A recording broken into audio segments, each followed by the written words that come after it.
Hello, everyone. I'm Susan Hill, and we're on podcast number 14, I think. And interesting. It's been an interesting few weeks. And so I want to talk a little bit about um, changing the narrative from fear to having the realization that there's something beyond something really kind of bad happening, which is where we've all kind of placed our focus for the most part. I think being shocked at just our whole world just rapidly changing overnight from this virus thing. And basically, there isn't really much of a life that we used to know left. We're all inside our homes, and the whole world is turned upside down. And so, who are we now? And we're inside, and we need to be having a conversation with ourselves. What's most important to us? And by answering that question, we're going to sift through all that's not true, all that doesn't serve us. So, in a way, we're really having a detox in our lives. And when we sit and we become still and we go through this process of sifting and sorting what isn't important anymore in our lives, we come upon what truly is. And that is something that's good. And so maybe it's for you reaching out to family and friends and checking in with them, seeing how they're doing. And I know for myself, initially I got caught up in a whole lot of fear. And I was really aware of the agenda for control. I saw what was happening, and I got really angry, and I was really afraid of things like forced vaccines and parents losing rights over their what health care their children can choose for their children, and the whole economic collapsing of the world economy. And so, without dwelling on that right now, I fell into that and I got really upset. And I noticed that when I brought this to the attention of others, it just about made them spin completely out of their mind. And I in that moment I realized that instead of helping people, I was contributing to their suffering.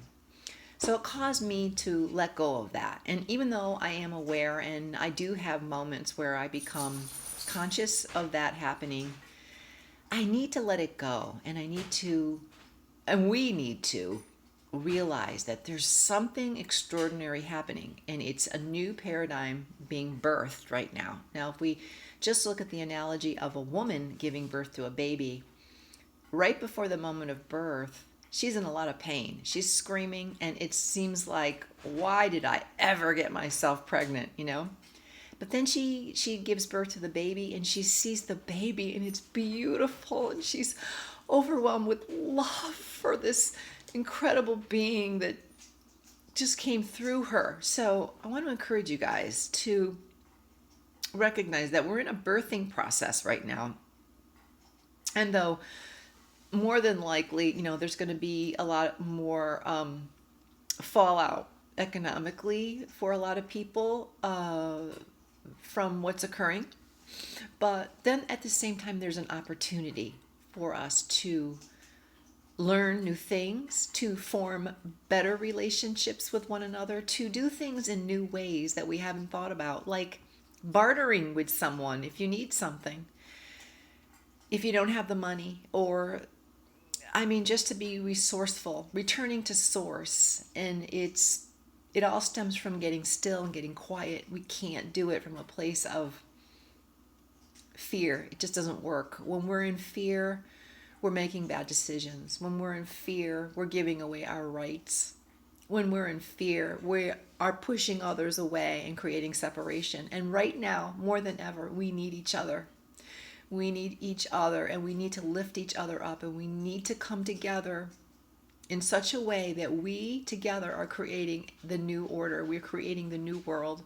We're creating a just global society, and we're loving one another. And if we keep our eye single and hold that vision for what is possible for humanity. We will birth it together. So I want to invite you to begin a practice of just becoming quiet and becoming still. I call it meditation, but you could do it just for a walk in nature. I know a lot of you are in lockdown right now, and some of you aren't. If you aren't, I encourage you to go outside and get some fresh air and some sunshine, and just talk to the trees and be with the wild animals and see how they're just okay.